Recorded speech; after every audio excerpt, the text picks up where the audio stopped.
आज हम एक ऐसे सवाल की तह तक जा रहे हैं जो सच में सोचने पर मजबूर करता है और शायद आज भी उतना ही ज़रूरी है जितना पहले कभी रहा होगा।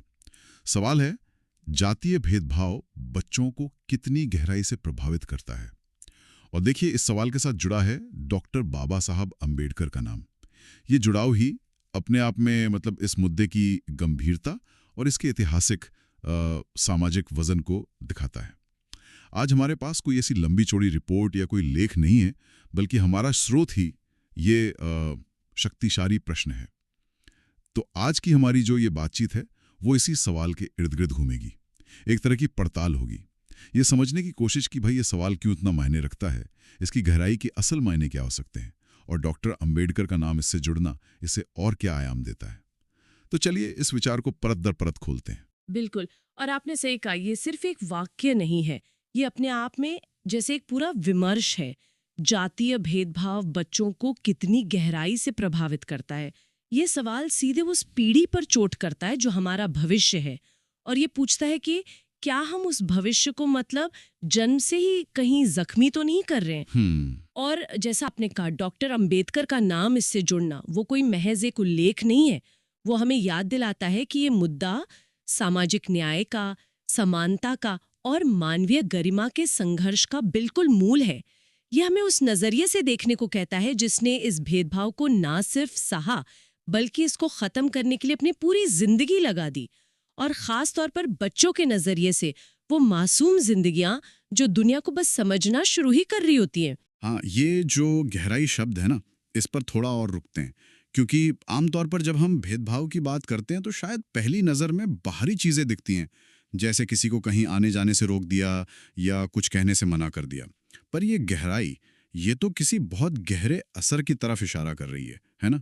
मतलब सतह के नीचे क्या चल रहा है, उस पर सोचने को कहती है ये बात। बिल्कुल सही। यहीं पर ये सवाल अपनी असली ताकत दिखाता है। गहराई का मतलब ही यही है कि हम सिर्फ दिखने वाले व्यवहार या घटनाओं से आगे बढ़ें।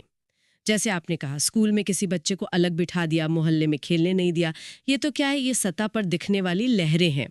गहराई का मतलब है समुद्र के नीचे का तूफान, वो मनोवैज्ञानिक असर, वो भावनात्मक चोटें, वो सोच और वो विश्वास जो बच्ची के मन में घर कर जाते हैं और शायद जिंदगी भर उसका पीछा नहीं छोड़ते। अच्छा, यानी ये सिर्फ बाहरी दुनिया के साथ बच्चे के रिश्ते की बात नहीं है, बल्कि बच्चे का जो खुद अपने साथ रिश्ता है उसकी बात है।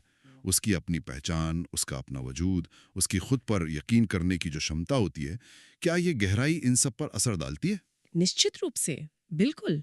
आप सोचिए ना, एक छोटा बच्चा जो अभी दुनिया को समझ ही रहा है, अगर उसे बार बार, चाहे सीधे तौर पर या इशारों में, ये संदेश मिलता है कि भाई वो अपनी जाति की वजह से कम है या अशुद्ध है या किसी खास तरह के व्यवहार का हकदार नहीं है, तो क्या होगा?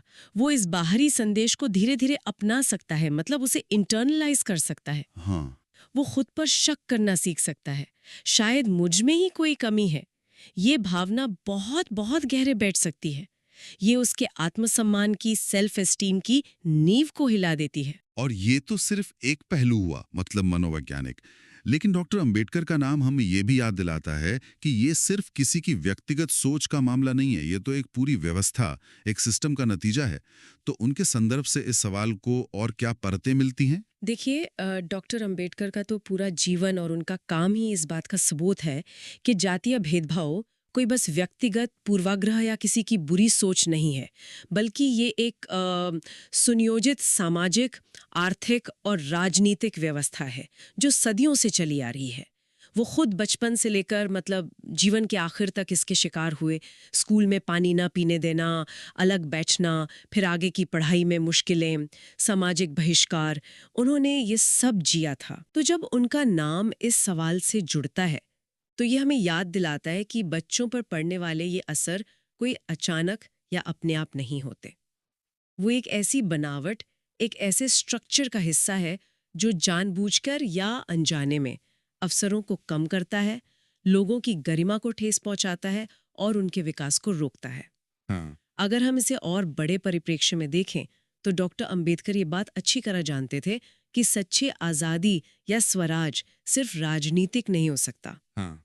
जब तक समाज के अंदर ये ऊंच नीच, ये असमानता रहेगी, तब तक कोई भी व्यक्ति, खासकर वो जो हाशिए पर है, वो असल में आज़ाद महसूस ही नहीं कर सकता। और इसकी शुरुआत बचपन से होती है। वो मानते थे कि जाति का विनाश सिर्फ कानून बनाने से नहीं होगा, बल्कि मानसिकता बदलने से होगा। सही। और ये मानसिकता तो बचपन में ही बनती है। तो उनके लिए बच्चों पर पड़ने वाले ये जो गहरे प्रभाव थे, वो सिर्फ उस बच्चे की कोई निजी दुख की कहानी नहीं थे, बल्कि ये तो पूरे समाज और राष्ट्र के स्वास्थ्य का एक तरह से पैमाना था। अगर बच्चे जख्मी हैं तो समाज कैसे स्वस्थ हो सकता है ना? ये तो एक पीढ़ी से दूसरी पीढ़ी तक चलने वाला जख्म है। बिल्कुल। वो ये समझते थे कि बचपन में जो अनुभव मिलता है, वो ही भविष्य की नींव रखता है। अब अगर नींव ही कमजोर या टेढ़ी मेढ़ी हो, तो उस पर बनने वाली इमारत कैसे मजबूत होगी? इसलिए बच्चों को इस भेदभाव से बचाना और उनके अनुभवों को समझना, ये सामाजिक न्याय की लड़ाई का एक बहुत ही अहम मोर्चा था उनके लिए। चलिए अब उन संभावित गहरे प्रभावों पर थोड़ी और बात करते हैं विस्तार से। हमारा स्रोत भले ही सिर्फ ये सवाल है, लेकिन डॉक्टर अंबेडकर के काम और जो सामाजिक विज्ञान की समझ है, उसके आधार पर हम अंदाजा लगा सकते हैं कि ये प्रभाव किन किन क्षेत्रों में दिख सकते हैं।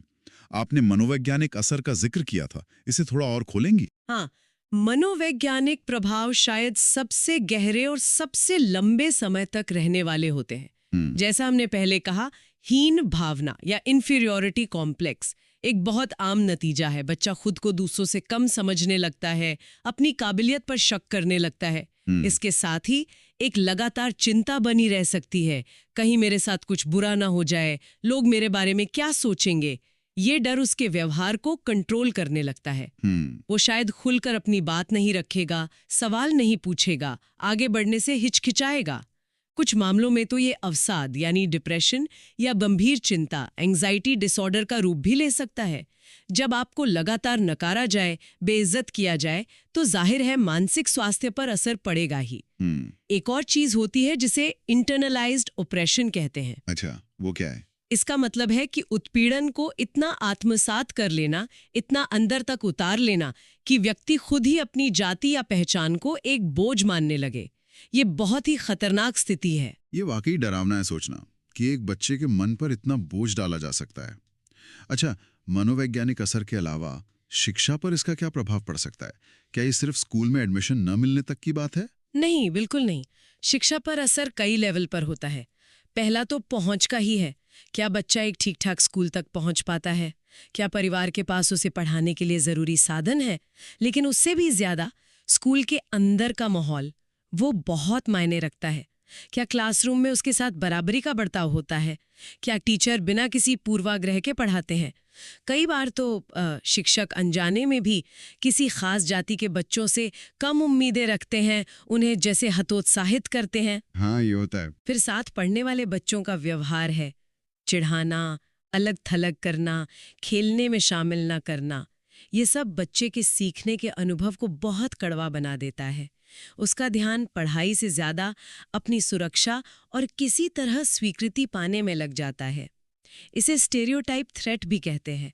मतलब जब किसी समूह के बारे में नकारात्मक सोच इतनी हावी हो कि उस समूह का सदस्य दबाव में आकर उन धारणाओं के हिसाब से ही बर्ताव करने लगे, यानी अपनी क्षमता से कम प्रदर्शन करे। अच्छा। नतीजा क्या होता है?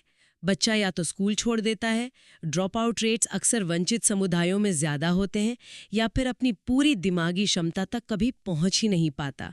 उसका भविष्य वहीं से मिट जाता है। शिक्षा के बाद अगर सामाजिक दायरे की बात करें, तो बचपन में मिला ये जो अलगाव है, क्या ये बड़े होने पर भी पीछा करता है? हाँ, सामाजिक प्रभाव भी बहुत गहरे होते हैं। बचपन वो वक्त होता है जब हम दोस्त बनाना सीखते हैं, ग्रुप में रहना सीखते हैं, समाज के नियम कायदे सीखते हैं। अब अगर किसी बच्चे को उसकी जाति के कारण लगातार अलग रखा जाता है, तो वो ये ज़रूरी सोशल स्किल्स कैसे सीखेगा? वो अकेलापन महसूस कर सकता है, उसमें लोगों से घुलने मिलने का कॉन्फिडेंस कम हो सकता है। हाँ, सही बात है। और ये अलगाव सिर्फ खेल के मैदान तक नहीं रहता, ये त्योहारों में या समाज के दूसरे कार्यक्रमों में और फिर बड़े होकर रिश्तों में भी दिख सकता है।